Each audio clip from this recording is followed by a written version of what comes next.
تاکہ جنگ میں شامل ہو سکے۔ اس کے جذبے کا عالم یہ تھا کہ جب ایک ٹریفک آفیسر نے اسے محاذ پر جانے والی بس سے اتارا تو وہ 2 ہفتے بعد دوبارہ ایک اور بس کے نیچے چھپ کر جنگ کے میدان میں پہنچ گیا۔ وہ ایک ایسے یونٹ کا حصہ بنا جو بارودی سرنگیں ناکارہ بنانے کا کام کرتا تھا، جہاں زیادہ تر سپاہی اس کی طرح کم عمر تھے کیونکہ وہ پھرتیلے اور ہلکے پھلکے تھے اور خطرات کے بارے میں زیادہ نہیں سوچتے تھے۔ مسعود کے بھائی بھی 15 سال کی عمر میں جنگ میں مارے گئے اور 1 سال بعد اس کا باپ یہ غم برداشت نہ کر سکا اور دل کا دورہ پڑنے سے چل بسا۔ یہ جنگ صرف محاذ پر نہیں، گھروں کے اندر بھی تباہی پھیلا رہی تھی۔ مہدی جو اب مشرق وسطیٰ کے امور کے محقق ہیں، اس وقت صرف 15 سال کے تھے جب انہیں بسیج میں بھرتی کیا گیا۔ اس کے ساتھ اسکول کے 7-8 لڑکے اور بھی تھے، لیکن ان میں سے صرف ایک زندہ واپس آیا۔ اس نے بتایا کہ بیشتر لڑکوں کو لگتا تھا کہ جنگ کسی فلم کی طرح ہوگی، لیکن حقیقت کا سامنا کرتے یہ خواب بکھر گئے۔ ایک مارٹر گولا اس کے ساتھی کے سر پہ لگا، وہ وہیں ختم ہو گیا۔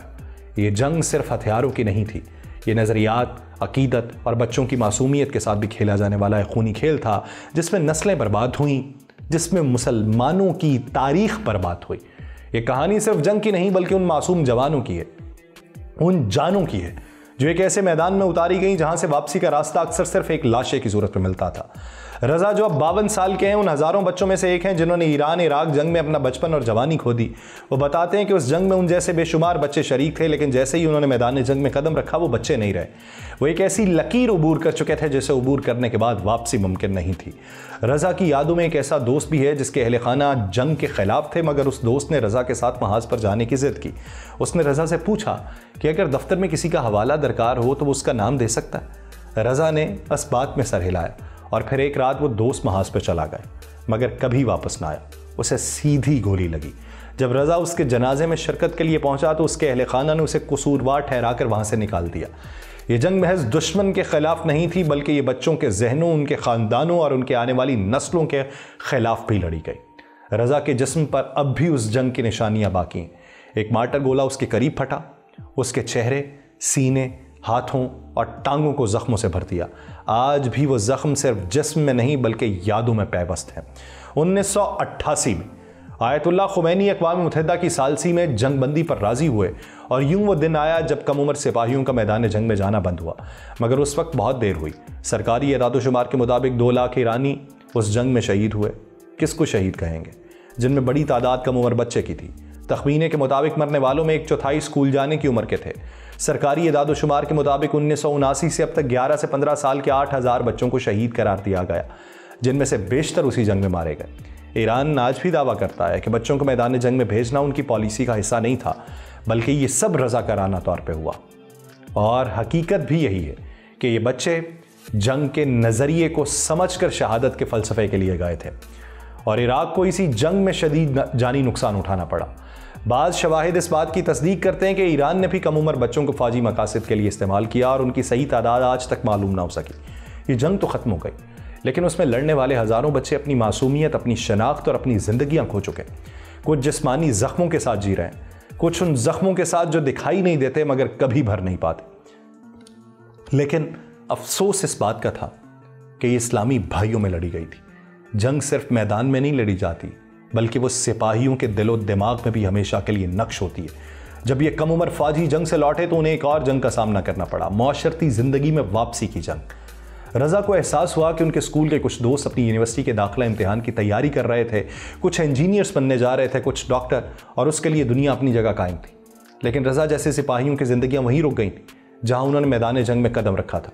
اب رضا جو ہے پراگ میں اپنی اہلیہ اور بیٹے کے ساتھ رہتے ہیں، بطور صحافی کام کر رہے ہیں، مگر ان کا کہنا ہے کہ انہیں زندگی بھر مشکلات کا سامنا رہا۔ وہ ایک جگہ سے دوسری جگہ منتقل ہوتے رہے مگر جنگ کا سایہ کبھی ان کا پیچھا نہیں چھوڑ سکا۔ 38 سال گزر چکے، لیکن وہ کہتے ہیں کہ آج بھی انہی لمحوں میں الجھا ہوا۔ مہدی جو اب مشرق وسطیٰ کے امور کے محقق ہیں، وہ کہتے ہیں کہ جنگ میں حصہ لینے والے بہت سے افراد عام زندگی میں واپس نہیں آ سکے۔ کچھ نے تنہائی میں خود کو ختم کر لیا، کچھ کے خاندان بکھر گئے۔ خود مہدی آج بھی رات میں بمشکل 2 یا 3 گھنٹے سوتے ہیں اور ان کا کہنا ہے مجھے خواب میں ہمیشہ اپنے جنگ کے زمانے کے دوست نظر آتے ہیں۔ مسعود جس کے لیے جنگ کے اثرات صرف نفسیاتی نہیں بلکہ جسمانی بھی تھے، وہ کیمیائی ہتھیاروں کے حملے میں متاثر ہوئے اور اب سانس لینے میں دشواری محسوس کرتے ہیں۔ ان کے دماغ میں آج بھی شارپنل کے ٹکڑے دھسے ہوئے ہیں۔ 38 سال بعد بھی وہ کہتے ہیں میں ان بھیانک مناظر کو خواب میں دیکھتا ہوں۔ وہ افسوس سے کہتے ہیں یہ بات رضا نے مشکل ترین تھیراپی سیشنز کے بعد بالآخر اپنے ماضی کو قبول کرنا شروع کیا. چاہے مجھے زبردستی لے جایا گیا ہو یا مجھے کسی نے روکنے کی کوشش نہ کی ہو, حقیقت یہ تھی کہ میں جنگ میں گیا تھا, وہ یہ تسلیم کرتا. لیکن اس کا مطلب یہ بھی ہے کہ وہ یہ مان چکا کہ اس نے ایک غیر معمولی زندگی گزاری. وہ کبھی عام زندگی نہیں گزار پایا اور نہ ہی شاید کبھی گزار پائے گا. یہ کہانیاں صرف ان 3 سپاہیوں کی نہیں ہیں, بلکہ ان ہزاروں نوجوانوں کی ہیں, ان امتوں کی ہیں, ان ممالک کی ہیں, ان کے مذہب کی ہیں, ان کی تاریخ کی ہیں کہ جو آپس میں الجھے.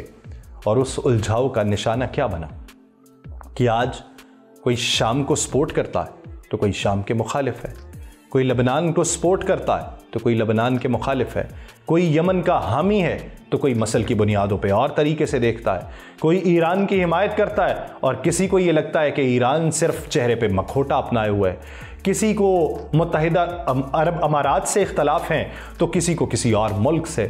ہم بطور مسلم ممالک اکٹھے نہ ہو سکے. اگر ہم اکٹھے ہوتے, ایک دوسرے کے خلاف نہ لڑتے اور دنیا کو پیغام دیتے کہ اگر کوئی کسی ایک سے لڑا تو یہ ایک وجود ہو کہ اس سے لڑیں, تو کیا کوئی لڑائی ہو پاتی مسلم ممالک کے خلاف؟ نہ ہو پاتی. ہم جب تک فرقہ واریت میں بٹے رہیں گے, جب تک مسالک میں بٹے رہیں گے, جب تک ہم اپنے ہی مفادات میں بٹے رہیں گے, دشمن مضبوطی سے حملہ آور ہوگا اور ہم کبھی مضبوط نہیں ہو سکیں گے. ماضی سے سیکھیے, حال میں جیے, مستقبل میں قدم رکھیے. مجھے دیجیے اجازت. اللہ نے کے بعد.